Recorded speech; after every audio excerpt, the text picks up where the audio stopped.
¿Qué tal? Bienvenidos una vez más al devocional con el pastor Gerson González, donde día a día nos acercamos a las Escrituras para conocer y experimentar el poder del Evangelio. Deseamos que seas grandemente bendecido mientras escuchamos la palabra de Dios, porque la palabra de Dios no está presa. Comenzamos. Muy buenos días, el Señor sea contigo en esta ocasión. Doy gracias a Dios que Él nos permite seguir caminando, seguir creciendo en la instrucción de su palabra y que es su palabra la que convierte realmente el alma, como dice el Salmo 19. Bueno, yo estaba meditando con ustedes ayer pensando en lo que el Salmo 119, 130 dice, y yo quisiera regresar allí cuando el salmista dice: la exposición de tus palabras alumbra, hace entender a los simples. Qué maravillosa verdad, qué potente verdad la que nosotros podemos tener aquí al reconocer que la palabra de Dios debe ser expuesta. Bueno, cada vez que lees la Biblia y te expones a las Escrituras, tu alma, tu vida está siendo bendecida. Cada vez que pasas o recibes un estudio bíblico, una enseñanza, un mensaje, una predicación, como lo quieras llamar, estás expuesto a la palabra de Dios, o eso esperaría, que realmente nuestros pastores estén haciendo su labor de edificarnos por medio de la palabra. Así que ellos deberían más o menos decir: abran su Biblia en tal libro, en tal capítulo, en tal verso, y comenzar a liberar desde el púlpito el poder de la palabra de Dios. Eso es lo que nuestra alma necesita. ¿Por qué entonces debemos de meditar? Bueno, yo creo que la misma Trinidad está involucrada en este proceso de la meditación. Hemos dicho en nuestro último episodio, Dios habló, Jesús vino a ser la palabra encarnada y vino a morar entre nosotros, y el Espíritu Santo nos está enseñando la palabra de Dios hoy.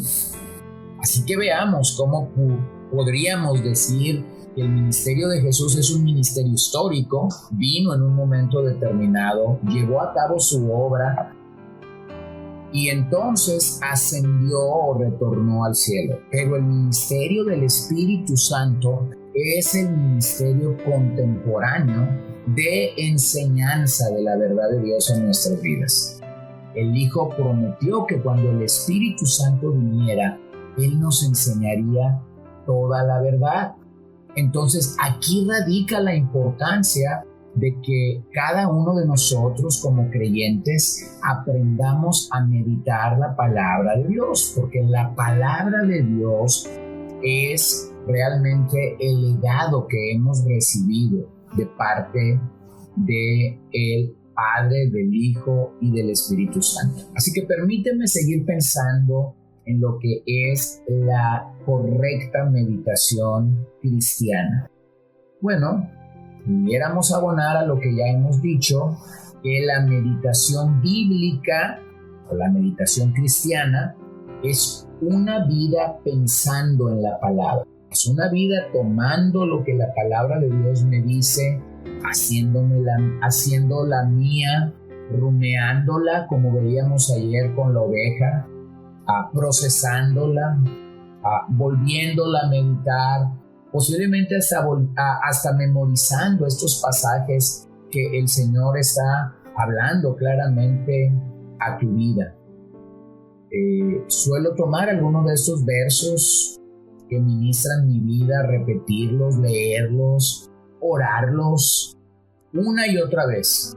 Eso es lo que es una vida pensando en la palabra. No es en toda la palabra, pero son en estos pasajes específicos que el Señor ha querido mostrar a tu vida. Yo creo que el mejor sermón del mundo se nos puede ir porque no meditamos en su contenido.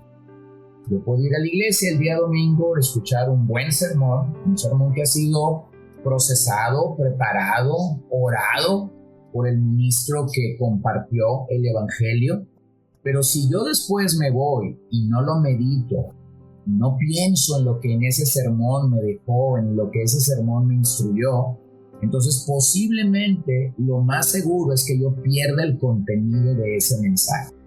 Es así como muchos creyentes no están alcanzando el mayor o el mejor beneficio de la predicación bíblica que se comparte en sus iglesias.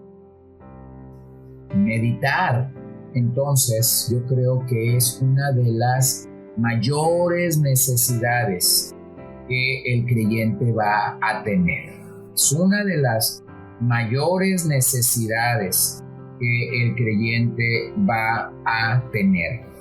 Yo quisiera llevarte a la realidad de que la vida de un creyente se va edificando al ser alimentado por la palabra de Dios y entonces orar. ¿Es esto lo que fortalece la vida espiritual de un creyente? ¿Cómo sucede? No lo entendemos. No tenemos una explicación completa de cómo es que Dios lo hace a nuestras vidas. Pero una vida cristiana que alcanza madurez y que recibe de Dios bendiciones múltiples, siempre será una vida cercana a su palabra. Esa vida cercana a la palabra de Dios debe llevarnos a una adoración genuina delante del Señor. Mira lo que Pablo dice a los hermanos en Tesalónica en el capítulo 2, verso 13. Por lo cual también nosotros, sin cesar, damos gracias a Dios, de que cuando recibisteis la palabra de Dios que oísteis de nosotros, la recibisteis no como palabra de hombres, sino según es en verdad la palabra de Dios, la cual actúa en vosotros los creyentes. Este es uno de mis textos favoritos cuando leo la carta a los tesalonicenses, porque es un ideal para toda iglesia. Es un ideal que la iglesia entera reciba el evangelio como lo que es la palabra de Dios.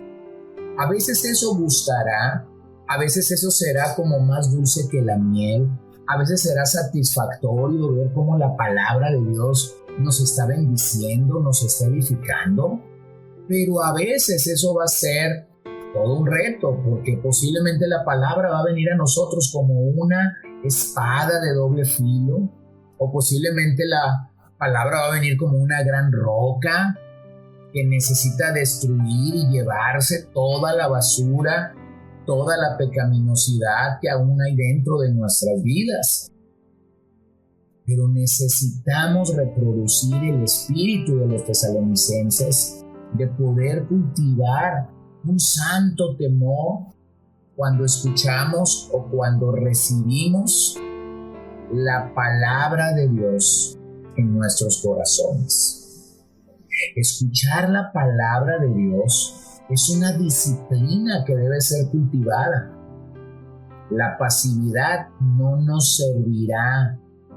La pasividad no nos sirve absolutamente de nada. Tenemos que actuar. O como dijeran los jóvenes, tenemos que ponernos las pilas. Es tan sencillo entender este principio, así como nos alimentamos todos los días, así como somos tentados todos los días, nosotros necesitamos el alimento y el sustento diario de manera continua. Es verdaderamente importante que nosotros sometamos nuestras vidas por completo al ministerio de la palabra de Dios. Nuestra mente tiene que estar sujeta. En eso falló el hombre en el Edén. Ellos no obedecieron a Dios y es entonces que el hombre buscó sustituir la palabra de Dios.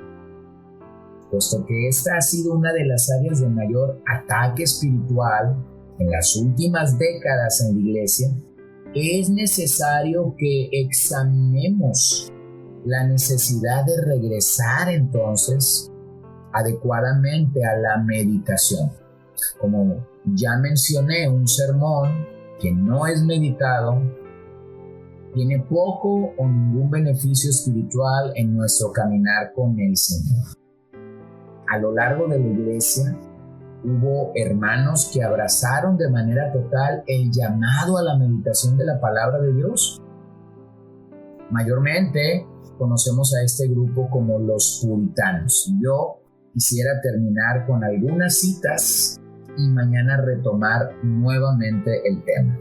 Escucha lo que Thomas Watson dice. Es un santo ejercicio de la mente, por el que traemos a la memoria las verdades de Dios y con seriedad reflexionamos en ellas y nos las aplicamos. Un cristiano sin meditación es como un soldado sin armas o un trabajador sin herramientas. Sin la meditación, las verdades de Dios no permanecerán con nosotros. El corazón es duro y la memoria es olvidadiza. Y sin la meditación, todo está perdido. Escucha a Edmund Callamy. La verdadera meditación es cuando un hombre medita en Cristo, de tal manera que logra que su corazón se inflame del amor de Cristo. Medita en las verdades de Dios de tal manera que se transforma en ellas y medita en el pecado de tal manera que logra que su corazón aborrezca el pecado. Escucha a James Ussher. 1 hora pasada en meditación vale más que 1000 sermones. Y eso no es menoscabar la palabra, sino honrarla. Escucha a John Owen. Si he observado algo por experiencia es esto. Un hombre puede conocer la medida de su crecimiento y declive en gracia conforme a sus pensamientos y meditaciones en la persona de Cristo y la gloria del reino de Cristo y su amor. Amén. Escucha a Thomas Brooks. La meditación es el alimento de vuestras almas. Es el mismo estómago y calor natural por los que las verdades espirituales son digeridas. Un hombre vivirá sin su corazón cuando sea capaz de sacar provecho de lo que lee sin la meditación. No es el que más lee, sino el que más medita, el que demostrará ser el cristiano más selecto, dulce, sabio y fuerte. El puritano Jeremiah Burroughs dijo antes de morir en 1646: cuando vayan a escuchar la palabra, si van a santificar el nombre de Dios, sus almas tienen que apoderarse de lo que van a escuchar. Con eso, que lo que van a escuchar es la palabra de Dios. Y termino con Thomas Watson de nuevo. El motivo por el que salimos tan fríos después de leer la palabra es porque no nos calentamos en el fuego de la meditación. Amén. Y simplemente quise traer las citas de estos hombres para reconocer que en esta época en la que los puritanos cultivaron esta santa disciplina por la palabra de Dios, ellos pudieron ser asombrados e impresionados por lo que la meditación puede lograr. Yo oro que lo mismo suceda con nosotros. Padre, te pido que podamos reconocer y que podamos entender la belleza y la necesidad de poder venir a la correcta meditación de la palabra de Dios en tu vida. Ruego que tu mano poderosa nos acompañe, nos dirija y sea con nosotros en todo. En el nombre de Jesús lo pedimos en esta hora. Amén. Gracias por acompañarnos el día de hoy. No olvides compartir este devocional con todos tus conocidos y recuerda que puedes seguirnos en Podbean, Spotify y Facebook como CCBN Los Mochis para que puedas escuchar todos los mensajes, los devocionales y también seguir nuestras transmisiones en vivo. Esperamos que nos acompañes el día de mañana. Que el Señor te bendiga.